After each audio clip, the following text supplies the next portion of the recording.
नमस्कार। आज हम बात करने जा रहे हैं दिल्ली विधानसभा के अंतर्गत आने वाली नई दिल्ली निर्वाचन विधानसभा क्षेत्र, जिसकी संख्या है 40 और इसका कुछ पॉलिटिकल इतिहास हम आज जानेंगे कि इस विधानसभा सीट को लेकर अब की बार मुकाबला क्यों रोचक बना हुआ है और आम आदमी पार्टी की तरफ से किसे कैंडिडेट बनाया गया है। साथ ही साथ कांग्रेस पार्टी ने किस पर यहां पर चुनावी दाव खेला। साथ ही साथ बात करेंगे बीजेपी लगातार क्यों इंतजार करवा रही है इस विधानसभा सीट से अपने कैंडिडेट की घोषणा को लेकर।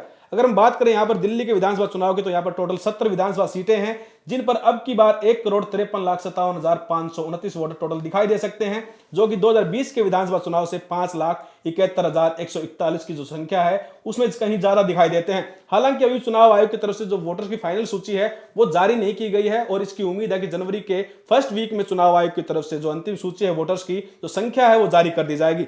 अगर हम बात करें यहां पर नई दिल्ली विधानसभा सीट की, तो यहां पर आम आदमी पार्टी की तरफ से दिल्ली के पूर्व सीएम रहे अरविंद केजरीवाल को उम्मीदवार बनाया गया है। वहीं कांग्रेस पार्टी की तरफ से दिल्ली की पूर्व सीएम रही शीला दीक्षित के बेटे संदीप दीक्षित को टिकट दिया गया है। वहीं बीजेपी पार्टी अपने जो कैंडिडेट की तलाश है उसको जारी रखे हुए है इस विधानसभा सीट के लिए। अगर हम बात करें 1993 से लेकर अब तक के विधानसभा चुनाव की, तो नई दिल्ली की विधानसभा सीट से बीजेपी कभी भी जीत हासिल नहीं कर पाई है। वो हमेशा दूसरे या तीसरे स्थान पर यहां पर रहती है। साथ ही एक और रोचक जानकारी है कि बीजेपी कभी भी इस विधानसभा सीट पर 26,000 से ज्यादा वोट बैंक हासिल नहीं कर पाई है। अगर हम बात करें 1993 के विधानसभा चुनाव की, तो यहां पर कांग्रेस पार्टी की तरफ से ए वालिया ने चुनाव जीता था। उनको वोट मिले थे 27,265, यानी कि 50% के आसपास वोट उनको मिले।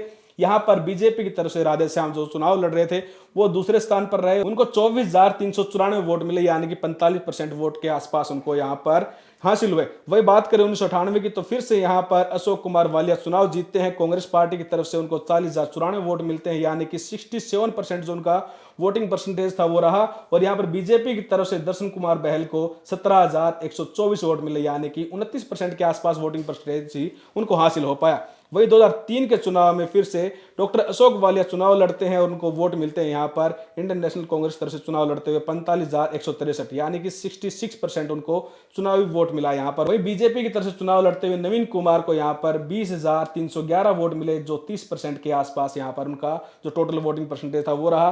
2008 के चुनाव में यहां पर दिल्ली की पूर्व सीएम शीला दीक्षित ने चुनाव लड़ा और उनको टोटल जो वोट थे वो मिले 39,778 और बीजेपी के विजय कुमार जोली को उन्होंने चुनाव में हराया और विजय कुमार जोली को जो वोट मिले थे वो थे 25,796, यानी कि 34% के आसपास वोटिंग परसेंटेज उनका रहा।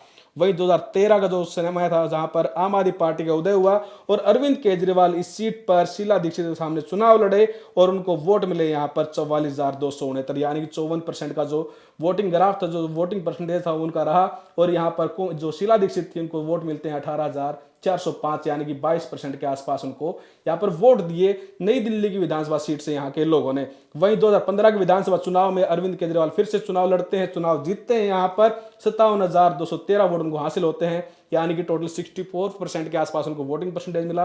और उन्होंने यहां पर बीजेपी की बड़ी नेता नूपुर शर्मा को चुनाव मैदान में पटकनी दी थी। नूपुर शर्मा को 25,630 वोट मिल पाए, यानी कि 28% के आसपास वोटिंग परसेंटेज उनका रहा। वही 2020 के जो विधानसभा चुनाव थे, यानी कि जो रिसेंटली जो लास्ट जो चुनाव हुए हैं यहाँ पर नई दिल्ली की विधानसभा सीट पर, वहां पर अरविंद केजरीवाल को 46,758 वोट मिले, यानी कि 61% उनका जो वोटिंग परसेंटेज था यहाँ पर रहा।